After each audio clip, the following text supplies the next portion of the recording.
എല്ലാവർക്കും നമസ്കാരം. നമുക്കൊന്ന് ബീൻസ് ഉപ്പേരി വെക്കാം. അതിന് വേണ്ടിയിട്ട് നമ്മൾ ചീനച്ചട്ടി ചൂടായി അതിലേക്ക് വെളുത്തുള്ളി, ചുവന്നുള്ളി, കറിവേപ്പില ഇട്ട് കൊടുത്തിട്ടുണ്ട്. ഇനി അതിലേക്ക് ആവശ്യമുള്ള വെളിച്ചെണ്ണ ഒഴിച്ച് കൊടുത്തിട്ടുണ്ട്. ഇനി ഇതൊന്ന് മൂത്ത് വരട്ടെ.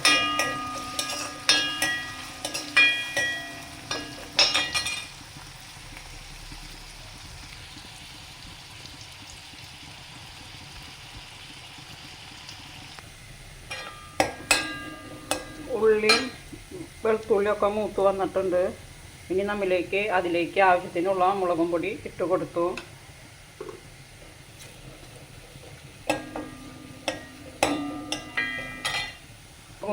മുളകും പൊടി മൂത്ത് വന്നു. ഇനി നമ്മൾ ചതച്ച് വെച്ചിരിക്കുന്ന നാളികേരം അതിലേക്ക് ഇട്ട് കൊടുത്തു.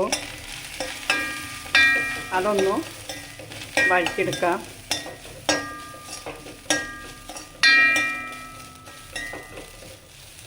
ഇനി അതിലേക്ക് അരിഞ്ഞ് വെച്ചിരിക്കുന്ന ബീൻസ് ഇട്ട് കൊടുക്കാം.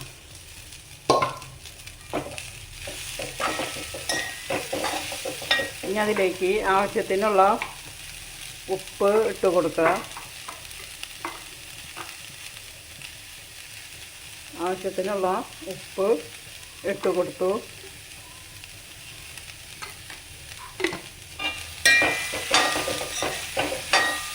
നല്ലോണം ഒന്ന് മിക്സ് ചെയ്തിട്ട് നമുക്ക് വേവാൻ ആവശ്യമായ വെള്ളം ഒഴിച്ച് കൊടുക്കാം. കുറച്ച് വെള്ളം ഒഴിച്ച് കൊടുത്താൽ മതി.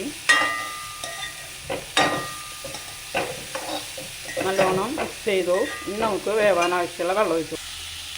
വേവാൻ ആവശ്യമുള്ള കുറച്ച് വെള്ളം ഒഴിച്ച് കൊടുത്തു.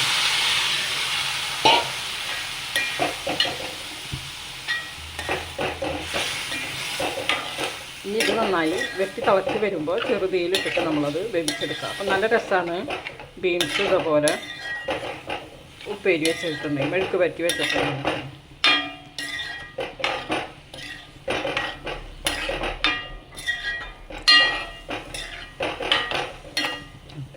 ഇനി ഇതൊന്ന് തിളച്ച് വരട്ടെ. നല്ലോണം വെട്ടി തിളച്ച് വന്നു. ഇനി ഇത് നമുക്ക് അടച്ച് വെച്ചിട്ട് ചെറുതീയിൽ വേവിച്ചെടുക്കാം. കറി ഒന്ന് ഇളക്കി കൊടുക്കാം. അങ്ങനെ നമ്മളുടെ ബീൻസ് ഉപ്പേരി റെഡിയായിരുന്നു. നോക്കാം നമുക്ക്. ബീൻസ് ഉപ്പേരി റെഡിയായി.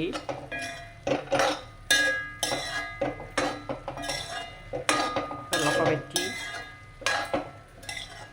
എണ്ണ തെളിഞ്ഞ് വന്നിട്ടുണ്ട്.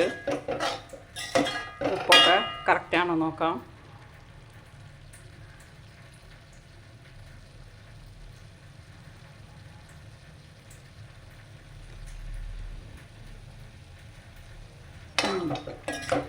ഉപ്പൊക്കെ കറക്റ്റാണ്.